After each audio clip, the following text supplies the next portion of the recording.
ओम जय श्री जगन्नाथम। मित्रों, मैं पपेस आप सभी भक्त जनों को नमस्कार करता हूँ। तो चलिए सुनते हैं अग्नि पुराण की अगला अध्याय। मुद्राओं के लक्षण। नारद जी कहते हैं, मुनिगण, अब मैं मुद्राओं का लक्षण बताऊंगा। सानिध्य, सन्निधापिनी आदि मुद्रा के प्रकार भेद हैं। पहली मुद्रा अंजलि है, दूसरी वंदनी है और तीसरी हृदयानुगा है। बाएं हाथ की मुट्ठी से दाहिने हाथ के अंगूठों को बांध लें और बाएं अंगुष्ठ को ऊपर उठा रखें। सारांश ये है कि बाएं और दाहिने दोनों हाथों के अंगूठे ऊपर की ओर ही उठा रहे। यही हृदयानुगा मुद्रा है। इसी को कोई संरोधिनी और कोई निष्ठुरा कहते हैं। व्यवहारचना में ये तीन मुद्राएं साधारण हैं। अब आगे ये असाधारण विशेष मुद्राएं बताई जाती हैं। दोनों हाथों में अंगूठे से कनिष्ठा तक की 3 उंगलियों को नवाकर कनिष्ठा आदि को क्रमशः मुक्त करने से 8 मुद्राएं बनती हैं। अ, क, च, त, प, य, श। ये जो 8 वर्ग हैं, उनके जो पूर्व बीज अंग, कंग, चंग, टंग इत्यादि हैं, उनको ही सूचित करने वाली उक्त 8 मुद्राएं हैं। ऐसा निश्चय करें। फिर 5 उंगलियों को ऊपर करके हाथ को सम्मुख करने से जो नवी मुद्रा बनती है, वो नवम बीज शम के लिए है। वो नवम बीज शं के लिए है। दाहिने हाथ के ऊपर बाएं हाथ को उतान दाहिने हाथ के ऊपर बाएं हाथ को उतान रखकर उसे धीरे धीरे नीचे को झुकाएं। ये वराह की मुद्रा मानी गई है। ये क्रमशः अंगों की मुद्राएं हैं। बायां मुट्ठी में बंधी हुई एक एक अंगुली को क्रमशः मुक्त करें और पहले की मुक्त की हुई उंगलियों को फिर सिकुड़ लें। बाएं हाथ में ऐसा करने के बाद दाहिने हाथ में भी यही प्रक्रिया करें। मुट्ठी के अंगूठों को ऊपर उठा रखें। ऐसा करने से मुद्राएं सिद्ध हो जाती हैं। बच्चों को दीक्षा देने की विधि का वर्णन। नारद जी कहते हैं, महर्षिगण, अब मैं सब कुछ देने वाली दीक्षा का वर्णन करूंगा। कमलाकार मंडल में श्री हरि का पूजन करें। दशमी तिथि को समस्त यज्ञ संबंधी द्रव्य का संग्रह एवं संस्कार शुद्धि करके रख लें। नरसिंह बीज मंत्र सोम से 100 बार उसे अभिमंत्रित करके उस मंत्र के अंत में फट लगाकर बोले तथा राक्षसों का विनाश करने के उद्देश्य से सब ओर सरसों छीटें। फिर वहाँ सर्वस्वरूपा प्रासाद रूपिणी शक्ति का न्यास करें। सर्वाषधियों का संग्रह करके बिखेरने के उपयोग में आने वाली सरसों आदि वस्तुओं को शुभ पात्र में रखकर साधक वासुदेव मंत्र से उनका 100 बार अभिमंत्रण करें। तदनंतर वासुदेव से लेकर नारायण पर्यंत पूर्वोक्त 5 मूर्तियों वासुदेव, देव, संकर्षण, प्रद्युम्न, अनिरुद्ध तथा नारायण के मूल मंत्रों द्वारा पंचगव्य तैयार करें और कुशाग्र से पंचगव्य छिड़क कर उस भूमि का प्रोक्षण करें। फिर वासुदेव मंत्र से उत्तान हाथ के द्वारा समस्त विकिर वस्तुओं को सब ओर बिखेरें। उस समय पूर्वाभिमुख खड़ा हो मन ही मन भगवान विष्णु का चिंतन करते हुए 3 बार उस विकिर वस्तुओं को सब ओर छींटें। तत्पश्चात वर्धनी सहित कलश पर स्थापित भगवान विष्णु का अंग सहित पूजन करें। अस्त्र मंत्र से वर्धनी को 100 बार अभिमंत्रित करके अविच्छिन्न जलधारा से सींचते हुए उसे ईशान कोण की ओर ले जाएं। कलश को पीछे ले जाकर विकिर पर स्थापित करें। विकिर द्रव्यों को कुश द्वारा एकत्र करके कुंभेश और करकरी का यजन करें। पंचरत्न युक्त सर्वस्त्र वेदी पर श्री हरि की पूजा करें। अग्नि में भी उनकी अर्चना करके पूर्ववत मंत्रों द्वारा उनका संतर्पण करें। तत्पश्चात पुंडरीक मंत्र से उखा पात्र विशेष का प्रक्षालन करके उसके भीतर सुगंध युक्त घी पूत दें। इसके बाद साधक उसमें गाय का दूध भरकर वासुदेव मंत्र से उसका अवेक्षण करें और संकर्षण मंत्र से सुसंस्कृत किए गए दूध में धृताक्त चावल छोड़ दें। उसके बाद प्रद्युम्न मंत्र से करछुल द्वारा उस दूध और चावल का आलोडन करके धीरे धीरे उसे उलाटे पलाटें। जब खीर या चरू पक जाए तब आचार्य अनिरुद्ध मंत्र पढ़कर उसे आग से नीचे उतार दें। तदनंतर उस पर जल छिड़के और धृतात्लेपन करके हाथ में भस्म लेकर उसके द्वारा नारायण मंत्र से ललाट एवं पार्श्व भागों में ऊर्ध्व पुंड्र करें इस प्रकार सुंदर संस्कार युक्त चरु के 4 भाग करके एक भाग इष्ट देव को अर्पित करें, दूसरा भाग कलश को चढ़ावें, तीसरे भाग में अग्नि में 3 बार आहुति दें और चौथे भाग को गुरु शिष्यों के साथ बैठकर खाएं। इससे आत्मशुद्धि होती है। दूसरे दिन एकादशी को प्रातः काल ऐसे वृक्ष से दातन लें जो दूध वाला हो। उस दातन को नारायण मंत्र से 7 बार अभिमंत्रित कर लें।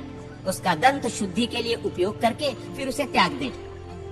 अपने पातक का स्मरण करके पूर्व अग्नि कोण, उत्तर अथवा ईशान कोण की ओर मुंह करके अच्छी तरह स्नान करें।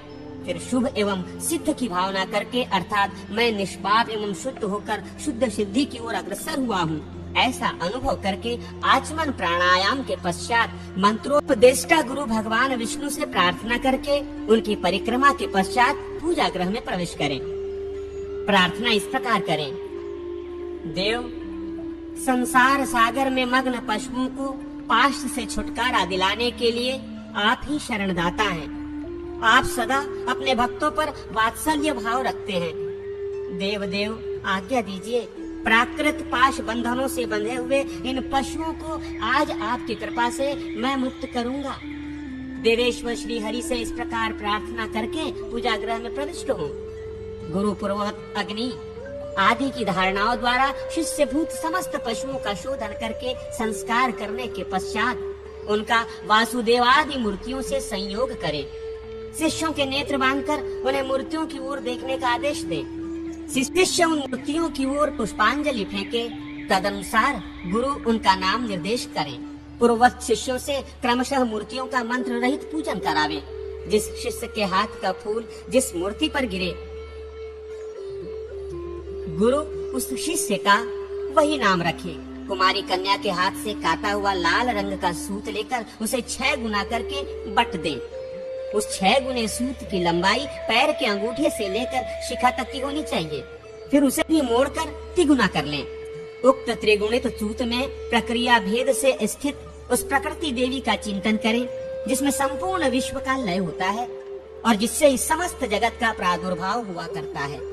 उस सूत्र में प्राकृतिक पाशों को तत्व की संख्या के अनुसार ग्रंथित करें, अर्थात 24 गांठ लगाकर उसको प्राकृतिक पाशों के प्रतीक समझें।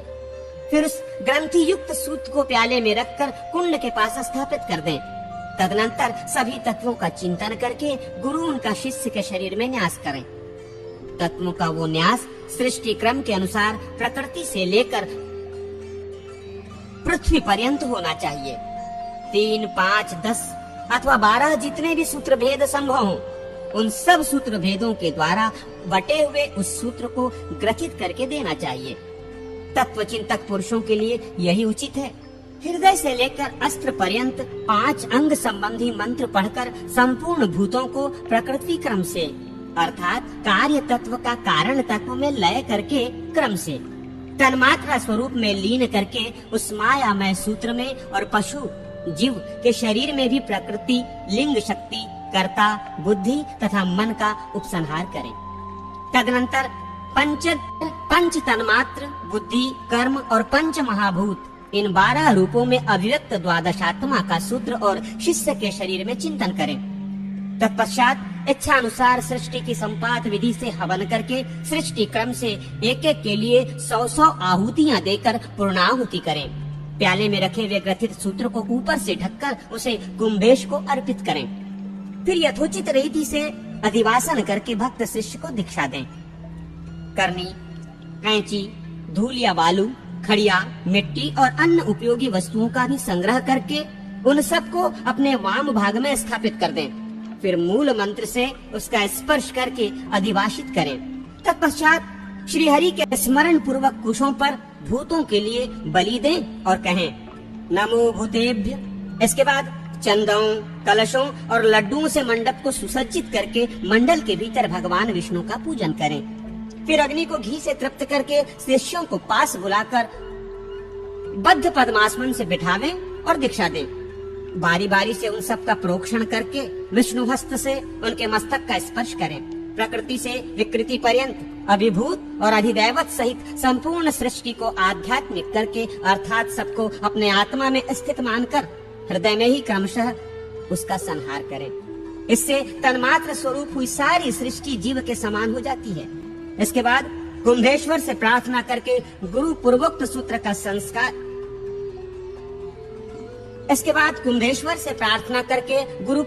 सूत्र का संस्कार करने के अनंतर अग्नि के समीप आ उसको अपने पास ही रख लें। फिर मूल मंत्र से सृष्टि के लिए 100 आहुतियां दें। इसके बाद उदासीन भाव से स्थित सृष्टि को पूर्णाहुति अर्पित करके गुरु श्वेतरज बालू हाथ में लेकर उसे मूल मंत्र से 100 बार अभिमंत्रित कर लें। फिर उसके शिष्य के हृदय पर ताड़न करें। उस समय वियोगवाची क्रियापद से युक्त बीज मंत्रों एवं क्रमशः पादादि इंद्रियों से घटित वाक्य की योजना करके अंत में ओम फट का उच्चारण करें। इस प्रकार पृथ्वी आदि तत्वों का वियोग कराकर आचार्य भावना द्वारा उसे अग्नि में होम दें। इस तरह कार्य तत्वों का कारण तत्वों में होम अथवा लय करते हुए क्रमशः अखिल तत्वों के आश्रय भूत श्रीहरि में सबका लय करते। विद्वान पुरुष इसी क्रम से सब तत्वों को श्रीहरि तक पहुंचाकर उन संपूर्ण तत्वों के अधिष्ठान का स्मरण करें। उक्त रीति से ताड़न द्वारा भूतों और इंद्रियों से वियोग कराकर शुद्ध हुए शिष्य को अपनावे और प्रकृति से उसकी समता का संपादन करके पूर्वोक्त अग्नि में उसके उस प्राकृत भाव का भी हवन कर दें। फिर गर्भाधान, जात कर्म, भोग और लय का अनुष्ठान करके उस कर्म के निमित्त वहां 8-8 बार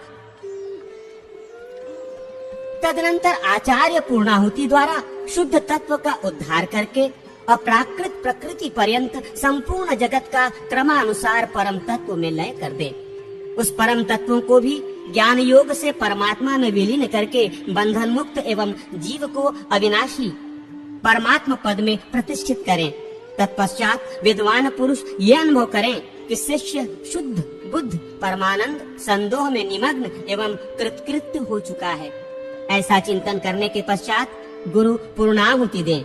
इस प्रकार दीक्षा कर्म की समाप्ति होती है। अब मैं उन प्रयोग संबंधी मंत्रों का वर्णन करता हूँ जिनसे दीक्षा, होम और लय संपादित होते हैं। अर्थात भूतों को मुझसे अलग करो, इस मंत्र से ताड़न करने का विधान है। इसके द्वारा भूतों से वियोजन बिलगाव होता है। यहाँ वियोजन के 2 मंत्र हैं। एक तो वही है जिसका ऊपर वर्णन हुआ है और दूसरा इस प्रकार है, मैं भूतों को अपने से दूर गिराता हूँ। इस मंत्र से आपातन वियोजन करके पुनः दिव्य प्रकृति से यूं संयोजन किया जाता है। उसके लिए मंत्र सुनो। अब होम मंत्र का वर्णन करता हूँ, उसके बाद पूर्णाहुति का मंत्र बताऊंगा। ये होम मंत्र है और ये पूर्णाहुति मंत्र है। पूर्णाहुति के पश्चात तत्व में शिष्य को संयुक्त करें। विद्वान पुरुष इसी तरह समस्त तत्वों का क्रमशः शोधन करें। तत्वों के अपने अपने बीज के अंत में नमः पद जोड़कर ताड़नादि पूर्वक तत्व शुद्धि का संपादन करें। ये क्रमशः संयोजन और होम के मंत्र हैं। तदनंतर पूर्णाहुति का विधान है। इसी प्रकार उत्तरवर्ती कर्मों में भी प्रयोग किया जाता है। ये दीक्षा योग एक विवाहात्मक मूर्ति के लिए संक्षेप से बताया गया है। 9 विवादिक मूर्तियों के विषय में भी ऐसा ही प्रयोग है। मनुष्य प्रकृति को दग्ध करके उसे निर्वाण स्वरूप परमात्मा में लीन कर दे, फिर भूतों की शुद्धि करके कर्मेंद्रियों का शोधन करे। तत्पश्चात ज्ञानेंद्रियों का, तन्मात्राओं का, मन, बुद्धि एवं अहंकार का तथा लिंगात्मा का शोधन करके सबके अंत में पुनः प्रकृति की शुद्धि करे। शुद्ध हुआ प्राकृत पुरुष ईश्वरीय धाम में प्रतिष्ठित है। उसने संपूर्ण भोगों का अनुभव कर लिया है और अब वो मुक्ति पद में स्थित है। इस प्रकार ध्यान करें और पूर्णाहुति दे। ये अधिकार प्रदान करने वाली दीक्षा है। पूर्वोक्त मंत्र के अंगों द्वारा आराधना करके तत्व समूह को समभाव प्रकृत्यवस्था में पहुंचाकर क्रमशः इसी रीति से शोधन करें। अंत में साधक अपने को संपूर्ण सिद्धियों से युक्त परमात्म रूप से स्थित अनुभव करते हुए पूर्णाहुति दे। ये साधक विषयक दीक्षा कही गई है। यदि यज्ञोपयोगी द्रव्य का संपादन संग्रह न हो सके अथवा अपने में असमर्थता हो तो समस्त उपकरणों सहित श्रेष्ठ गुरु पूर्ववत इष्ट देव का पूजन करके तत्काल उन्हें अधिवासित करके द्वादशी तिथि में शिष्य को दीक्षा दे दे। जो गुरु भक्त विनयशील एवं समस्त शारीरिक सद्गुणों से संपन्न हो, ऐसा शिष्य यदि अधिक धनवान न हो तो वेदी पर इष्ट देव का पूजन मात्र करके दीक्षा ग्रहण करे। आदि दैविक, आदि भौतिक और आध्यात्मिक संपूर्ण अध्वा का सृष्टि क्रम से शिष्य के शरीर में चिंतन करके गुरु पहले बारी बारी से 8 आहुतियों द्वारा एक एक की तृप्ति करने के पश्चात सृष्टिमान हो वासुदेव आदि विग्रहों का उनके निज निज मंत्रों द्वारा पूजन एवं हवन करे और हवन पूजन के पश्चात अग्नि आदि का विसर्जन कर दे। तत्पश्चात पूर्वोक्त होम द्वारा संहार क्रम से तत्वों का शोधन करें। दीक्षा कर्म में पहले जिन 8 सूत्रों में गांठें बांधी गई थी, उनकी वे गांठ खोल ले। गुरु उन्हें शिष्य के शरीर से लेकर क्रमशः उन तत्वों का शोधन करे।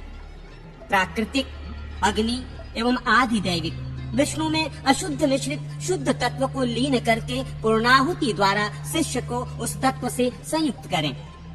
इस प्रकार शिष्य प्रकृति भाव को प्राप्त होता है। तत्पश्चात गुरु उसके प्राकृतिक गुणों को भावना द्वारा दग्ध करके उसे उनसे छुटकारा दिलावे। ऐसा करके वे शिशु स्वरूप शिष्यों को अधिकार में नियुक्त करें। तदनंतर भाव में स्थित हुआ आचार्य भक्ति भाव से शरण में आए हुए यतियों तथा निर्धन शिष्य को शक्ति नाम वाली दूसरी दीक्षा दे। वेदी पर भगवान विष्णु की पूजा करके पुत्र शिष्य विशेष को अपने पास बिठा ले। फिर शिष्य देवता के सम्मुख हो तिर्यक दिशा की ओर मुंह करके स्वयं बैठे। गुरु शिष्य के शरीर में अपने ही कर्मों से कल्पित संपूर्ण अध्वा का ध्यान करके आदि दैविक यजन के लिए प्रेरित करने वाले इष्ट देव का भी ध्यान योग के द्वारा चिंतन करें। फिर पूर्वत ताड़न आदि के द्वारा क्रमशः संपूर्ण तत्वों का वेदिगत श्रीहरि में शोधन करें। ताड़न द्वारा तत्वों का वियोजन करके उन्हें आत्मा में ग्रहित करें और पुनः इष्ट देव के साथ उनका संयोजन एवं शोधन करके स्वभावतः ग्रहण करने के अनंतर ले आकर क्रमशः शुद्ध तत्व के साथ संयुक्त करें। सर्वत्र ध्यान योग एवं उत्तान मुद्रा द्वारा शोधन करें। संपूर्ण तत्वों की शुद्धि हो जाने पर जब प्रधान प्रकृति तथा परमेश्वर स्थित रह जाएं, तब पूर्वोक्त रीति से प्रकृति को दग्ध करके शुद्ध हुए शिष्यों को परमेश्वर पद में प्रतिष्ठित करें। श्रेष्ठ गुरु साधक को इस तरह सिद्धि मार्ग में ले चले। अधिकारूढ़ गृहस्थ भी इसी प्रकार आलस्य छोड़कर समस्त कर्मों का अनुष्ठान करे। जब तक राग आसक्ति का सर्वथा नाश न हो जाए, तब तक आत्म शुद्धि का संपादन करता रहे। जब ये अनुभव हो जाए कि मेरे हृदय का राग सर्वथा क्षीण हो गया है, तब पाप से शुद्ध हुआ संयमशील पुरुष अपने पुत्र या शिष्य को अधिकार सौंपकर मायामय पाश को दग्ध करके संन्यास ले ले। आत्मनिष्ठ हो देहपात की प्रतीक्षा करता रहे, फिर सिद्ध संबंधी किसी चिन्ह को दूसरों पर व्यक्त न होने दे।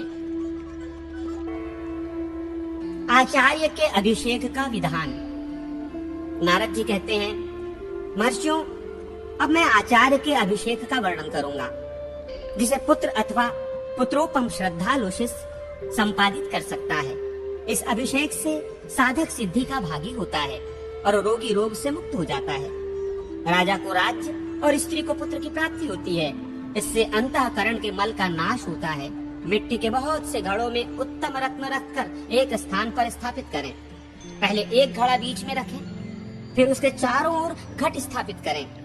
इस तरह 1 सहस्र या 100 आवृत्ति में उन सब की स्थापना करें। फिर मंडप के भीतर कमलाकर मंडल में पूर्व और ईशान कोण के मध्य भाग में पीठ या सिंहासन पर भगवान विष्णु को स्थापित करके पुत्र एवं साधक आदि का सकलीकरण करें। तदनंतर शिष्य या पुत्र भगवत पूजन पूर्वक गुरु की अर्चना करके उन कलशों के जल से उनका अभिषेक करें। उस समय गीत वाद्य का उत्सव होता रहे। फिर योग पीठ आदि गुरु को अर्पित कर दें और प्रार्थना करें, गुरुदेव, आप हम सब मनुष्यों को कृपा पूर्वक अनुग्रहित करें। गुरु भी उनको समय दीक्षा के अनुकूल आचार का उपदेश दें। इससे गुरु और साधक भी संपूर्ण मनोरथों के भागी होते हैं। मंत्र साधन विधि। सर्वतोभद्रादि मंडलों के लक्षण। नारद जी कहते हैं, मुनिवरों, साधक को चाहिए कि वो देव मंदिर आदि में मंत्र की साधना करें। घर के भीतर शुद्ध भूमि पर मंडल में परमेश्वर श्री हरि का विशेष पूजन करके चौकोर क्षेत्र में मंडल आदि की रचना करें। 256 कोष्ठों में सर्वतोभद्र मंडल लिखें। क्रम यह है कि पूर्व से पश्चिम की ओर तथा उत्तर से दक्षिण की ओर बराबर 17 रेखाएं खींचें। ऐसा करने से 256 कोष्ठ हो जाएंगे। उनमें से बीच के 36 कोष्ठों को एक करके उनके द्वारा कमल बनावें अथवा उसे कमल का क्षेत्र निश्चित करें। इस कमल क्षेत्र के बाहर चारों ओर की एक एक पंक्ति को मिटाकर उसके द्वारा पीठ की कल्पना करें अथवा उसे पीठ समझें। फिर पीठ से भी बाहर की दो दो पंक्तियों का मार्जन करके उनके द्वारा विधि की कल्पना करें। फिर चारों दिशाओं में द्वार निर्माण करें। पूर्वोक्त पद्म क्षेत्र में सब ओर बाहर के 12वें भाग को छोड़ दें तथा सर्व मध्य स्थान पर सूत्र रखकर पद्म निर्माण के लिए विभाग पूर्वक समान अंतर रखते हुए सूत घुमाकर 3 वृत्त बनावें। इस तरह उस चाकोर क्षेत्र को वर्तुल गोल बना दें। इन तीनों में से प्रथम तो कर्णिका का क्षेत्र है, दूसरा केसर का क्षेत्र है और तीसरा दल संधियों का क्षेत्र है। शेष चौथा अंश दलाग्र भाग का स्थान है। कोण सूत्रों को फैलाकर कोण से दिशा के मध्य भाग तक ले जाएं तथा केसर के अग्रभाग में सूत रखकर दल संधियों को चिन्हित करें। फिर सूत गिराकर अष्टदलों का निर्माण करें। दलों के मध्य तक अंतराल का जो मान है उसे मध्य में रखकर उसे दलाग्र को घुमावें। तदनंतर उसके भी अग्रभाग को घुमावें। उनके अंतराल मान को उनके पार्श्व भाग में रखकर बाह्य क्रम से एक एक दल में 2-2 केसरों का उल्लेख करें। ये सामान्यतः कमल का चिन्ह है। अब 12 दल कमल का वर्णन किया जाता है। कर्णिकार्धमान से पूर्व दिशा की ओर सूत रखकर क्रमशः सब ओर घुमावें। उसके पार्श्व भाग में भ्रमण योग से 6 कुंडलियां होंगी और 12 मत्स्य चिन्ह होंगे। उनके द्वारा 12 दल कमल संपन्न होगा। पंचदल आदि की सिद्धि के लिए भी इसी प्रकार मत्स्य चिन्हों से कमल बनाकर आकाश रेखा से बाहर जो पीठ भाग है वहाँ के कोष्ठों को मिटा दें। पीठ भाग के चारों कोणों में 3-3 कोष्ठकों को उस पीठ के पायों के रूप में कल्पित करें। अवशिष्ट जो चारों दिशाओं में 2-2 जोड़े अर्थात 4-4 कोष्ठक हैं उन सबको मिटा दें। वे पीठ के पाटे हैं। पीठ के बाहर चारों दिशाओं की 2-2 पंक्तियों को विधि मार्ग के लिए सर्वथा लुप्त कर दें, मिटा दें। तदनंतर चारों दिशाओं में 4 द्वारों की कल्पना करें। विधि के बाहर जो 2 पंक्तियां शेष हैं उसमें से भीतर वाली पंक्ति के मध्यवर्ती 2-2 कोष्ठ और बाहर वाली पंक्ति के मध्यवर्ती 4-4 कोष्ठों को एक करके द्वार बनाने चाहिए। द्वारों के पार्श्व भाग में विद्वान पुरुष 8 शोभा स्थानों की कल्पना करें और शोभा के पार्श्व भाग में उपशोभा स्थान बनाएं। उपशोभाओं की संख्या भी उतनी ही बताई गई है जितनी की शोभाओं की। उपशोभाओं के समीप के स्थान कोण कहे गए हैं। तदनंतर चारों दिशाओं में 2-2 मध्यवर्ती कोष्ठकों का और उसके बाह्य पंक्ति के 4-4 मध्यवर्ती कोष्ठकों द्वारा द्वार के लिए चिंतन करें। उन सबको एकत्र करके मिटा दें। इस तरह 4 द्वार बन जाते हैं। द्वार के दोनों पार्श्वों में क्षेत्र की बाह्य पंक्ति के 1-1 और भीतरी पंक्ति के 3-3 कोष्ठों को शोभा बनाने के लिए मिटा दें। शोभा के पार्श्व भाग में उसके विपरीत करने से अर्थात क्षेत्र की बाह्य पंक्ति के 3-3 और भीतरी पंक्ति के 1-1 कोष्ठ को मिटाने से उपशोभा का निर्माण होता है। तत्पश्चात कोण के भीतर और बाहर के 3-3 कोष्ठों का भेद मिटाकर एक करके चिंतन करें। इस प्रकार 16-16 कोष्ठों से बनने वाले 256 कोष्ठ वाले मंडल का वर्णन हुआ। इसी तरह दूसरे मंडल भी बन सकते हैं। 12-12 कोष्ठों में 144 कोष्ठकों का जो मंडल बनता है उसमें भी मध्यवर्ती 36 पदों कोष्ठों का कमल होता है। इसमें विधि नहीं होती। एक पंक्ति पीठ के लिए होती है। शेष 2 पंक्तियों द्वारा पूर्ववत द्वार और शोभा की कल्पना होती है। इसमें भी उपशोभा नहीं देखी जाती। अवशिष्ट 6 पदों द्वारा कोणों की कल्पना करनी चाहिए। एक हाथ के मंडल में 12 अंगुल का कमल क्षेत्र होता है। 2 हाथ के मंडल में कमल का स्थान 1 हाथ लंबा चौड़ा होता है। तदनुसार वृद्धि करके द्वार आदि के साथ मंडल की रचना करें। 2 हाथ का पीठ रहित चतुरस्र मंडल हो तो उसमें चक्राकार कमल चक्राब्ज का निर्माण करें। 9 अंगुलों का पद्मार्ध कहा गया है। 3 अंगुलों की नाभि मानी गई है। 8 अंगुलों के अरे बनावे और 4 अंगुलों की नेमी। क्षेत्र के 3 भाग करके फिर भीतर से प्रत्येक के 2 भाग करें। भीतर के जो 5 कोष्ठक हैं, उनको अरे या आरे बनाने के लिए आस्फालित मार्जित करके उसके ऊपर अरे अंकित करें। वे अरे इंदिवर के दलों की सी आकृति वाले हों अथवा मातुलिंग, बिजौरा, नींबू के आकार के हों या कमल तल के समान विस्तृत हों अथवा अपनी इच्छा के अनुसार उनकी आकृति अंकित करें। अरों की संधियों के बीच में सूत रखकर उसे बाहर की नेमी तक ले जाएं और चारों ओर घुमावें। अरे के मूल भाग को उसके संधि स्थान में सूत रखकर घुमावे और अरे के मध्य में सूत्र स्थापन करके उस मध्य भाग के सब ओर समभाव से सूत को घुमावे। इस तरह घुमाने से मातुलिंग के समान अरे बन जाएंगे।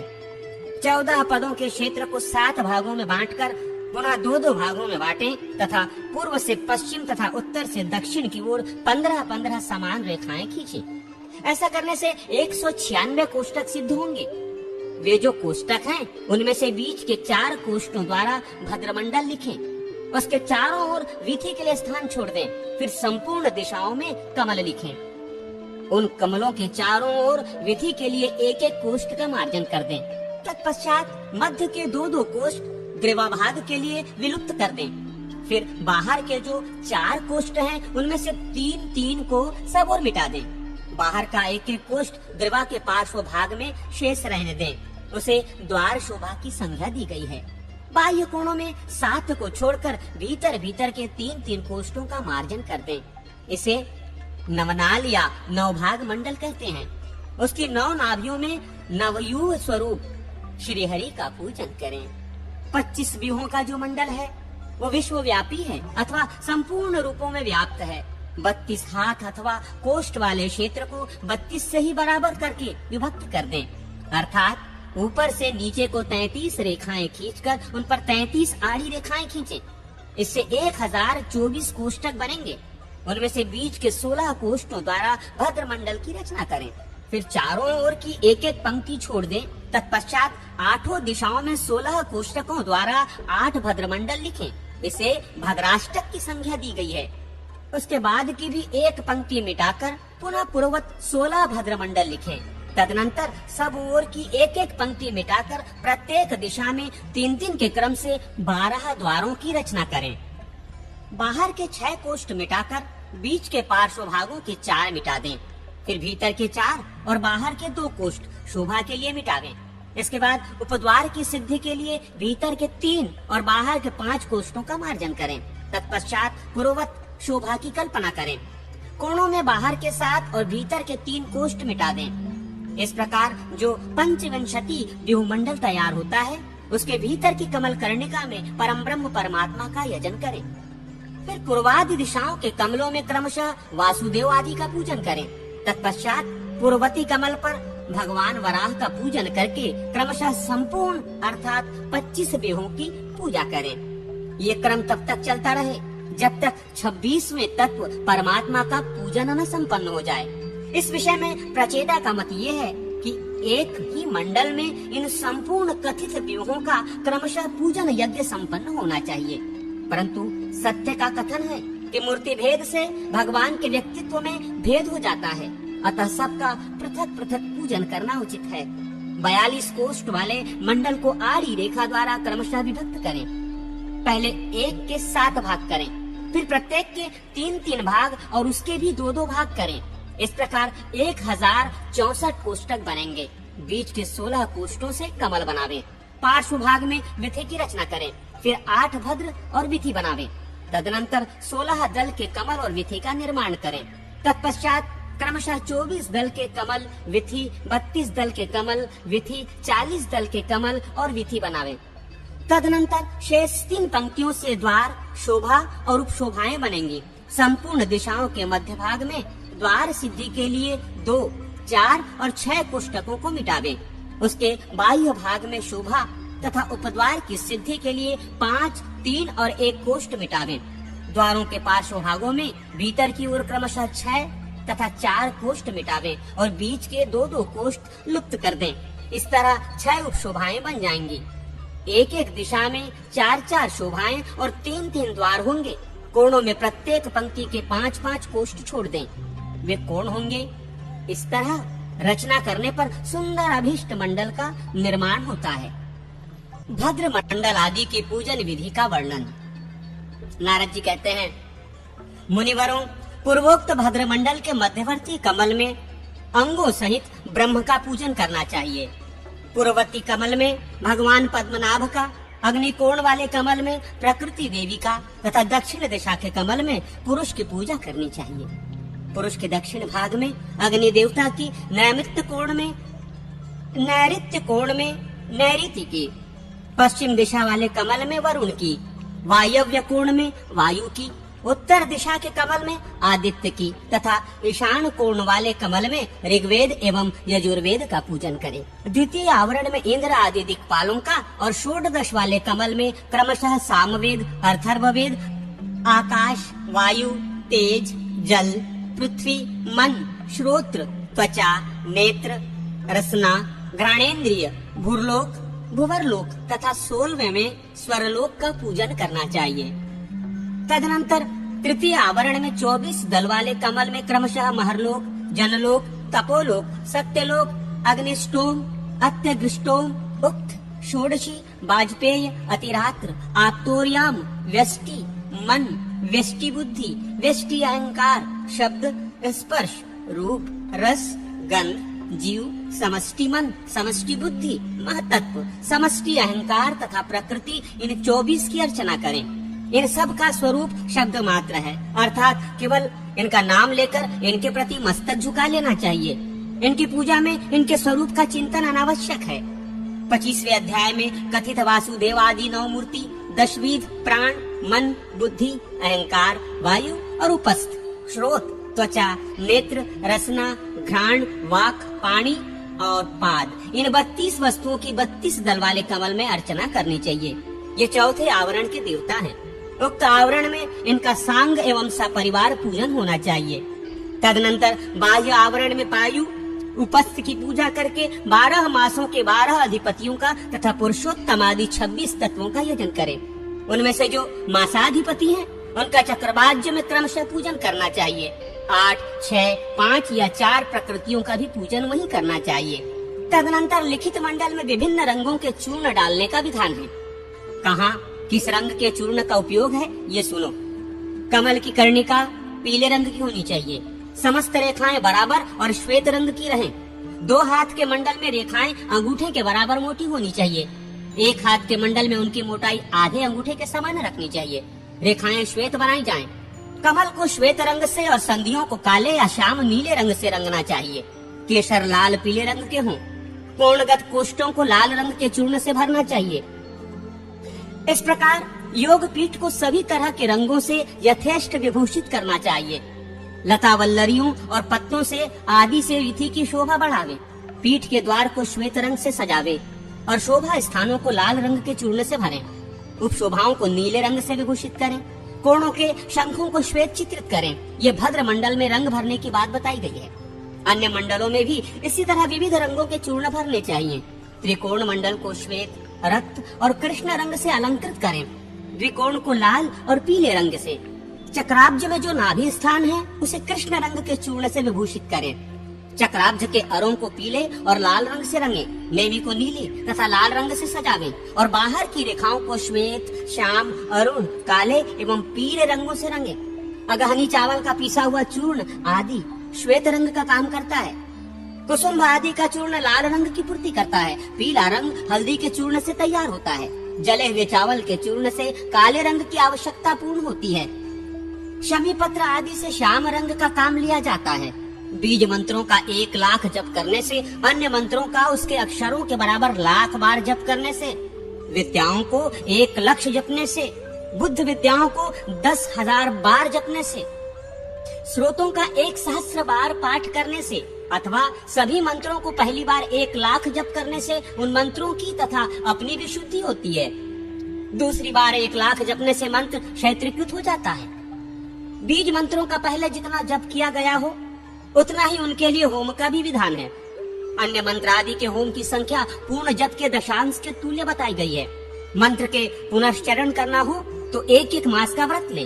पृथ्वी पर पहले बायां पैर रखें, किसी से दान न लें। इस प्रकार दुगुना और तिगुना जप करने से ही मध्यम और उत्तम श्रेणी की सिद्धियां प्राप्त होती हैं। अब मैं मंत्र का ध्यान बताता हूँ, जिससे मंत्र जप जनित फलों की प्राप्ति होती है। मंत्र का स्थूल रूप शब्दमय है, इसे उसका बाह्य विग्रह माना गया है। मंत्र का सूक्ष्म रूप ज्योतिर्मय है, यही उसका आंतरिक रूप है। ये केवल चिंतनमय है, जो चिंतन से भी रहित है, उसे पर कहा गया है। वाराह, नरसिंह तथा शक्ति के स्थूल रूप की ही प्राधान्यता है। वासुदेव का रूप चिंतन रहित अंचित कहा गया है। अन्य देवताओं का चिंतामय आंतरिक रूप ही सदा मुख्य माना गया है। वैराज अर्थात विराट का स्वरूप स्थूल कहा गया है। लिंग में स्वरूप को सूक्ष्म जानना चाहिए। ईश्वर का जो स्वरूप बताया गया है वह चिंता रहित है। बीज मंत्र हृदय कमल में निवास करने वाला अविनाशी, चिन्मय, ज्योति स्वरूप और जीवात्मक है। उसकी आकृति कदम्ब पुष्प के समान है। इस तरह ध्यान करना चाहिए। जैसे घड़े के भीतर रखे हुए दीपक की प्रभा का प्रसार अवरुद्ध हो जाता है, वो सनहरत भाव से अकेला ही स्थित रह जाता है, उसी प्रकार मंत्रेश्वर हृदय में विराजमान है। जैसे अनेक छिद्र वाले कलश में जितने छेद होते हैं, उतनी भी दीपक की प्रभा की किरणें बाहर की ओर फैलती हैं। इसी तरह नाड़ियों द्वारा ज्योतिर्मय बीज मंत्र की रश्मियां आत्मा को प्रकाशित करती हुई देव देह को अपनाकर स्थित है। नाड़ियां हृदय से प्रस्थित हो नेत्रेंद्रियों तक चली गई हैं। उनमें से 2 नाड़ियां अग्निशोतनात्मक है, जो नासिकाओं के अग्रभाग में स्थित है। मंत्र का साधक सम्यक उदात्त योग से शरीर व्यापी प्राण वायु को जीत कर जप और ध्यान में तत्पर रहे तो वो मंत्र जनित फल का भागी होता है। पंचभूत तन मात्राओं की शुद्धि करके योगाभ्यास करने वाला साधक यदि सकाम हो तो अणिमा नामक सिद्धियों को पाता है, और यदि विरक्त हो तो उन सिद्धियों को लांघ कर चिन्मय स्वरूप से स्थित हो भूत मात्र से तथा इंद्रिय रूप ग्रह से सर्वथा मुक्त हो जाता है। अपामार्जन विधान एवं कुशामार्जन विधान स्रोत का वर्णन। अग्निदेव कहते हैं, मुने, अब मैं अपनी तथा दूसरों की रक्षा का उपाय बताऊंगा। उसका नाम है मार्जन या अपामार्जन। ये वो रक्षा है जिसके द्वारा मानव दुख से छूट जाता है और सुख को प्राप्त कर लेता है। उन सच्चिदानंदमय परमार्थ स्वरूप सर्वांतर्यामी महात्मा निराकार तथा सहस्रों आधारधारी व्यापक परमात्मा को मेरा नमस्कार है, जो समस्त कलमशों से रहित परम शुद्ध तथा नित्य ध्यान योग रत है। उसे नमस्कार करके मैं प्रस्तुत रक्षा के विषय में कहूंगा, जिससे मेरी वाणी सत्य हो। महामुने, मैं भगवान वाराह, नरसिंह तथा वामन को भी नमस्कार करके रक्षा के विषय में जो कुछ कहूंगा, मेरा वो कथन सिद्ध सफल हो। मैं भगवान त्रिविक्रम त्रिलोकी को 3 पगों से नापने वाले विराट स्वरूप श्री राम, वैकुंठ, नारायण तथा नर को भी नमस्कार करके जो कहूंगा, वो मेरा वचन सत्य सिद्ध हो। भगवान वराह, नरसिंहेश्वर, वामनेश्वर, त्रिविक्रम, हयग्रीवेश, सर्वेश तथा ऋषिकेश, मेरा सारा अशुभ हर लीजिए। किसी से भी पराजित न होने वाले परमेश्वर अपने अखंडित प्रभावशाली चक्र आदि 4 आयुधों से समस्त दुष्टों का संहार कर डालिए। प्रभु, आप अमुक रोगी या प्रार्थी के संपूर्ण पापों को हर लीजिए और उसके लिए पूर्णतया कुशल क्षेम का संपादन कीजिए।